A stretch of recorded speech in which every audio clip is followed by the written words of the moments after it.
ఆచార్యదేవా ఏమంటివి జాతి నెపమన సూత సుదున కింద నిన్ను అర్హత లేదందువా. ఎంత మాట. ఇది క్షాత పరీక్ష కానీ క్షత్రియ పరీక్ష కాకూడదు. ఇది కుల పరీక్ష అందువా.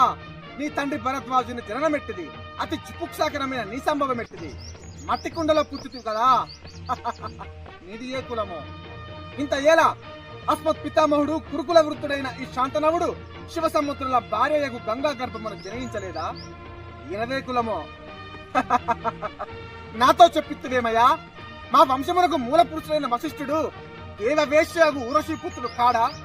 అతడు పంచమ జాతి కన్య అయిన అరుంధతి యందు శక్తిని, ఆ శక్తిని చండాలాంగన యందు పరాశరుని, ఆ పరాశరుడు పల్లెపడుచైన మత్స్యగంధుడు మా తాత వ్యాసుని, ఆ వ్యాసుడు విధవరండైన మా పితామహి అంబికతో మా తండ్రిని, పిన పితామహి అంబాలికతో మా పినతండ్రి పాండురాజును, మా ఇంటి దాసితో ధర్మ నిర్మాణార్జునుని నీచే కీర్తించబడుతున్నా ఈ విదురదేవుని కనలేదా?